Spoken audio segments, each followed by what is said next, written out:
reading Soul on Ice by Eldridge Cleaver. Good book so far. I haven't been this scripture book in a while. You know, I mean, back-to-back pages of plowing through all the pages. I want more. I think reality is that I want to get to the primeval mitosis, the infamous primeval mitosis chapter. That's what I want to get to. I want to get to that. So anyway, he made a good point, which explains why there will never be a black James Bond. You lot are still campaigning for the black James Bond. Get your head out them clouds. It's never gonna happen. Stop wishing on a star. It's never gonna happen. You know, there's never gonna be a black James Bond. You're better off keeping it moving. Because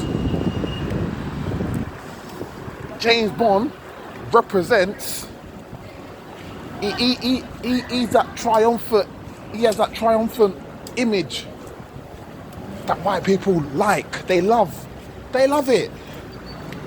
And what is that image? I'm still the white man. I'm the law of the land, licensed to kill. The world is an empire at my feet. I run things. That's what James Bond, that's what that tells. That's in his movies. He gives white people that pride through his portrayal. So to make James Bond a black man, or just black in general, you're asking white people to let go of their fantasy. They ain't gonna let go, they ain't gonna make James Bond black. It's not gonna happen.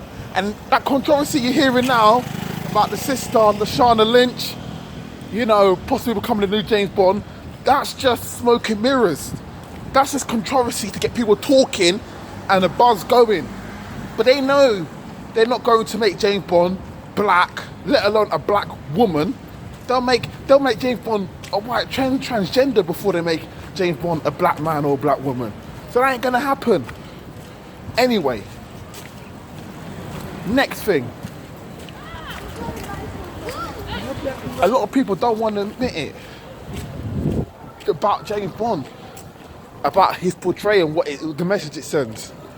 You know, because as society's changing, nature's changing. You know, black people and other ethnic minorities are becoming less and less subordinate. They're being promoted to other positions of power.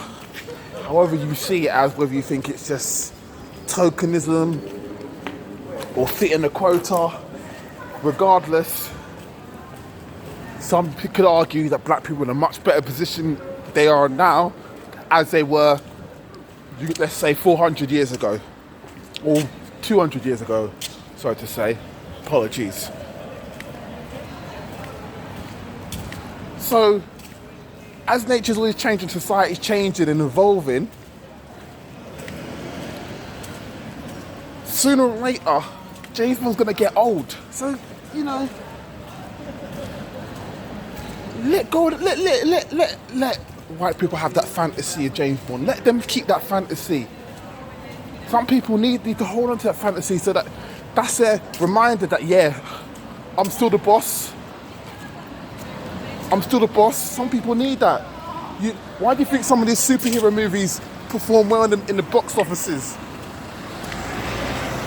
It gives people sometimes that power. Right? They don't believe they have. They see themselves as certain superheroes.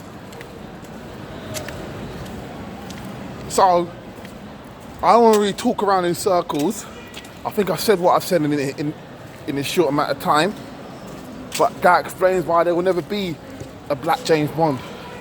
As much as I was on that bandwagon, I wanted, Idris Elba as James Bond. I'd love to see that. It's not going to happen.